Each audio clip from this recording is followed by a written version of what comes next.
شروع اللہ کا نام لے کر جو بڑا مہربان نہایت رحم والا ہے۔ الف لام میم۔ اللہ جو معبود برحق ہے، اس کے سوا کوئی عبادت کے لائق نہیں، زندہ ہے، سب کو تھامنے والا۔ اس نے اے نبی تم پر سچی کتاب نازل کی جو پہلی آسمانی کتابوں کی تصدیق کرتی ہے، اور اسی نے تورات اور انجیل نازل کی تھی۔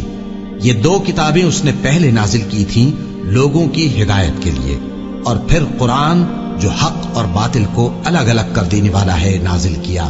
جو لوگ اللہ کی آیتوں کا انکار کرتے ہیں ان کو سخت عذاب ہوگا، اور اللہ زبردست ہے، بدلہ لینے والا ہے۔ اللہ ایسا خبیر و بصیر ہے کہ کوئی چیز اس سے پوشیدہ نہیں، نہ زمین میں اور نہ آسمان میں۔ وہی تو ہے جو ماں کے پیٹ میں جیسی چاہتا ہے تمہاری صورتیں بناتا ہے، اس غالب حکمت والے کے سوا کوئی عبادت کے لائق نہیں۔ اے پیغمبر، وہی تو ہے جس نے تم پر یہ کتاب نازل کی جس کی بعض آیتیں محکم ہیں اور وہی اصل کتاب ہے، اور بعض دوسری متشابہ ہیں۔ تو جن لوگوں کے دلوں میں کجی ہے وہ متشابہات کا اتباع کرتے ہیں تاکہ فتنہ برپا کریں اور مراد اصلی کا پتہ لگائیں، حالانکہ مراد اصلی اللہ کے سوا کوئی نہیں جانتا۔ اور جو لوگ علم میں گہری نظر رکھتے ہیں وہ یہ کہتے ہیں کہ ہم ان پر ایمان لائے۔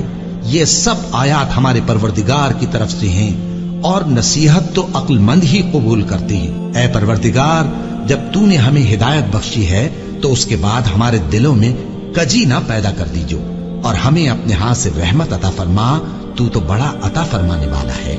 اے پروردگار، تو اس روز جس کے آنے میں کچھ بھی شک نہیں سب لوگوں کو اپنے حضور میں جمع کر لے گا۔ بے شک اللہ خلاف وعدہ نہیں کرتا۔ جو لوگ کافر ہوئے اس دن نہ تو ان کا مال ہی اللہ کے عذاب سے ان کو بچا سکے گا اور نہ ان کی اولاد ہی کچھ کام آئے گی، اور یہ لوگ آتش جہنم کا ایندھن ہوں گے۔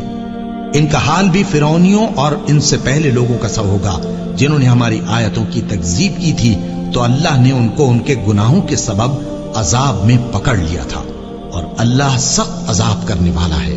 اے پیغمبر، کافروں سے کہہ دو کہ تم دنیا میں بھی عنقریب مغلوب ہو جاؤ گے اور آخرت میں جہنم کی طرف اکٹھا کیے جاؤ گے، اور وہ بری جگہ ہے۔ تمہارے لیے دو گروہوں میں جو جنگ بدر کے دن آپس میں بھڑ گئے قدرت الہی کی عظیم الشان نشانی تھی۔ ایک گروہ مسلمانوں کا تھا، وہ اللہ کی راہ میں لڑ رہا تھا، اور دوسرا گروہ کافروں کا تھا، وہ ان کو اپنی آنکھوں سے اپنے سے دگنا مشاہدہ کر رہا تھا۔ اور اللہ اپنی نصرت سے جس کو چاہتا ہے مدد دیتا ہے۔ جو اہل بصارت ہیں ان کے لیے اس واقعے میں بڑی عبرت ہے۔ لوگوں کو ان کی خواہشوں کی چیزیں یعنی عورتیں اور بیٹے اور سونے اور چاندی کے بڑے بڑے ڈھیر اور نشان لگے ہوئے گھوڑے اور مویشی اور کھیتی بڑی زینت دار معلوم ہوتی ہیں، مگر یہ سب دنیا ہی کی زندگی کے سامان ہیں، اور اللہ کے پاس بہت اچھا ٹھکانہ ہے۔ اے پیغمبر، ان سے کہو کہ بھلا میں تم کو ایسی چیز بتاؤں جو ان چیزوں سے کہیں اچھی ہو؟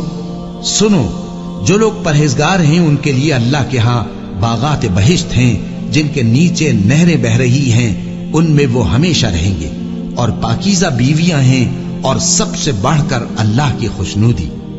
اور اللہ اپنے سب بندوں کو دیکھ رہا ہے جو اللہ سے التجا کرتے ہیں کہ اے پروردگار، ہم ایمان لے آئے سو ہم کو ہمارے گناہ معاف فرما اور ہم کو دوزخ کے عذاب سے محفوظ رکھ۔